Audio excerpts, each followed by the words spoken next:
Selamat sore Ibu Swatun dan teman-teman sekalian yang menonton video ini. Nama saya Mario Marlen dari kelompok 3 kelas PKB TPAM yang diajar oleh Ibu Swatun. Dalam presentasi kelompok kami ini, kita akan melihat pentingnya penanggulangan virus corona COVID-19 dengan metode massive testing dan contact tracing. Metode ini sudah dilakukan oleh beberapa negara, namun belum dilakukan secara menyeluruh atau maksimal di komunitas internasional. Dalam presentasi ini, kita akan melihat perbandingannya antara negara-negara yang sudah melakukan metode testing dan tracing dan negara-negara yang belum. Salah satu contoh negara yang sudah melakukan massive testing dan contact tracing adalah Korea Selatan. Bisa dilihat pada slide di layar yang menunjukkan grafik penyebaran virus COVID-19 di Korea Selatan mendatar setelah 15 hari sejak kasus ke-100 ditemukan, atau kira-kira saat pasien sedang dalam jumlah 5.000 orang. Hal ini tidak terjadi di negara-negara lain seperti Amerika Serikat, Spanyol, Italia, dan Iran. Hal ini disebabkan karena kemampuan Korea Selatan untuk menanggulangi penyakit menular. Kemampuan ini terjadi atau dimiliki oleh Korea Selatan karena wabah yang terjadi belum lama ini di negara tersebut namun tidak menyebar secara global, yaitu wabah MERS atau Middle East Respiratory Syndrome. Pada tahun 2014, seorang pebisnis Korea Selatan mengadakan perjalanan bisnis ke Bahrain, Saudi Arabia, dan United Arab Emirates. Saat pulang ke negaranya, ia mengalami demam dan gangguan pada saluran pernapasan. Disinilah Korea Selatan belajar bagaimana melacak keberadaan suatu virus dengan testing atau mengetes positif tidaknya seseorang yang telah berkontak dengan pesakitan, dan contact tracing, yaitu melacak orang-orang yang mengalami kontak dengan orang yang sudah sakit dan mengetes apakah mereka positif atau tidak. Jadi, Korea Selatan dalam menangani COVID-19 memiliki 3 komponen penanggulangan penting. Yang pertama adalah massive testing. Massive testing dalam Korea Selatan dilakukan bekerjasama dengan perusahaan-perusahaan biotek yang ada di negara tersebut, dan salah satunya adalah Seagen. Seagen Incorporated melakukan pembuatan test kit atau alat mengetes COVID-19 3 minggu setelah pasien positif pertama ditemukan di Korea Selatan. Dan semenjak saat itu telah bekerja sama dengan pemerintah sehingga Korea Selatan dapat melakukan 20.000 tes dalam satu harinya. Korea Selatan juga menerapkan tes drive-thru, di mana orang-orang dapat masuk ke camp-camp tes dengan mobil mereka dan mendapat tes secara cepat dengan kit-kit yang sudah dibuat oleh pemerintah dan oleh perusahaan-perusahaan swasta yang bekerja sama dengan pemerintah. Metode kedua adalah contact tracing atau pelacakan orang-orang yang sudah mengalami kontak dengan orang yang positif corona. Kedua hal ini dilakukan semasif dan sesering mungkin sehingga kesempatan atau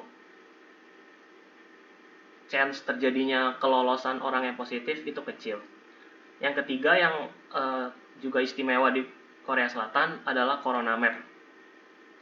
CoronaMap adalah aplikasi yang dibuat oleh pihak swasta atau publik dan bekerja sama dengan masyarakat dan bekerja sama dengan pemerintah, di mana orang-orang yang berpergian dan sudah dideteksi positif akan dilacak dengan kamera security di Korea dan lokasi-lokasi yang dikunjunginya akan ditandai, dan dengan begitu orang-orang yang memiliki aplikasi ini di telepon genggamnya atau peralatan elektronik lainnya dapat mengetahui apabila ia berada di tempat-tempat yang sudah dikunjungi oleh orang yang positif.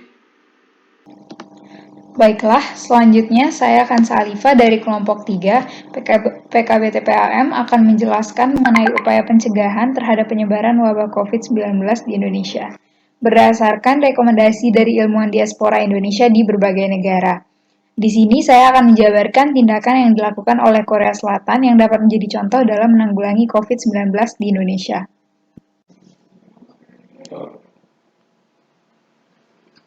Menurut Ikatan Ilmuwan Indonesia Internasional atau I-IMPAD, terdapat beberapa rekomendasi terkait kebijakan dalam menanggulangi wabah COVID-19.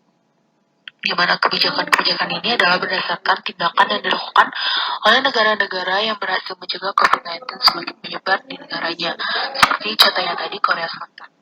Nah, kebijakan-kebijakan tersebut diantaranya, yang pertama transparansi data, yaitu update mengenai data-data pasien COVID-19, baik yang positif terkena corona, yang sembuh maupun yang meninggal akibat terkena virus corona.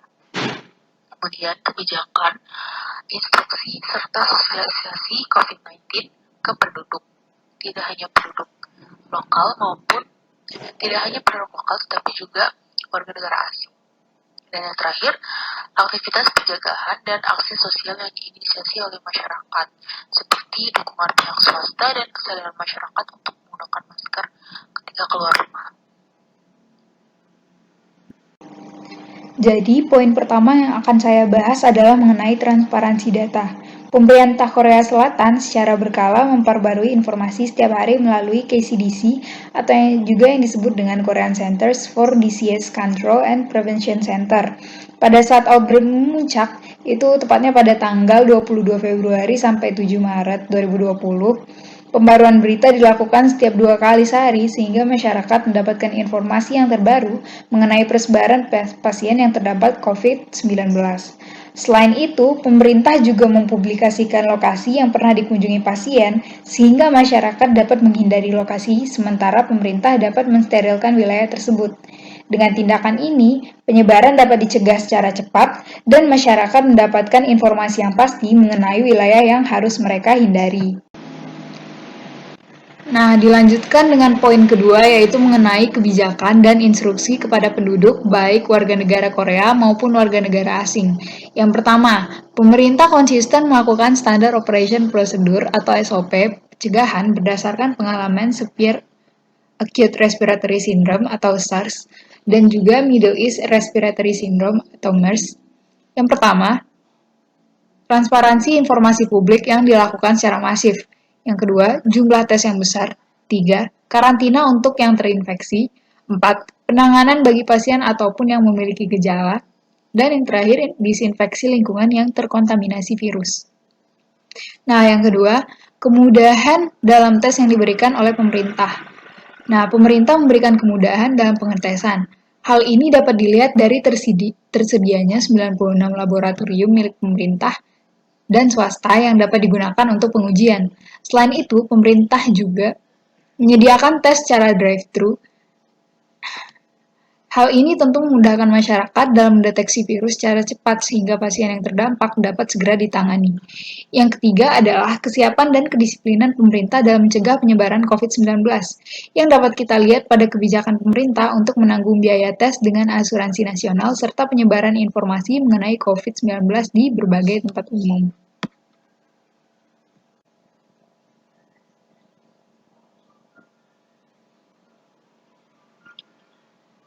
Selanjutnya, aktivitas pencegahan dan aksi sosial yang diinisiasi masyarakat.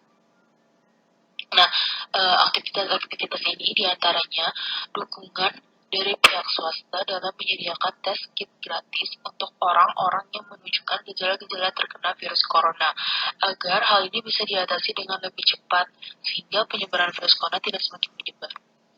Kemudian, pembatalan berbagai acara yang berpotensi dalam penyebaran virus, terutama acara-acara yang dimana orang-orang harus berkumpul bersama orang lain di dalamnya. Nah, hal ini tuh sangat harus dihindari dan lebih baik untuk dibatalkan saja. Nah, selanjutnya, kebiasaan masyarakat dalam menggunakan masker. Jadi, penting untuk menumbuhkan kesadaran masyarakat untuk menggunakan masker ketika keluar rumah, agar tidak semakin banyak orang yang terkena virus maupun yang menyebarkan virus corona. Dan yang terakhir, pihak perbankan menurunkan pinjaman untuk membantu pengusaha kecil yang terdampak. Karena corona, orang-orang cenderung lebih banyak di rumah, semakin jarang yang melakukan jual beli, usaha semakin sepi, termasuk juga usaha kelas kecil dan menengah.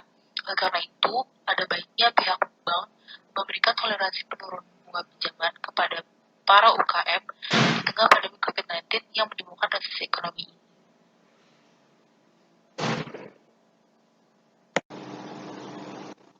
Terakhir, kesimpulannya, dalam mencegah dan menanggulangi virus corona, perlu adanya tindakan upaya penanganan yang cepat dan tepat sasaran. Upaya-upaya ini dilakukan agar tidak semakin banyak korban yang berjatuhan akibat COVID-19 ini. Dalam melakukan upaya-upaya tersebut, Indonesia dapat mencontoh tindakan yang dilakukan oleh negara yang berhasil mencegah penyebaran virus corona di negaranya, seperti Korea Selatan. Dan perlu adanya kerjasama antara pemerintah dan masyarakat agar pandemi COVID-19 ini dapat segera berakhir. Sekian presentasi dari kami. Atas perhatiannya kami ucapkan terima kasih.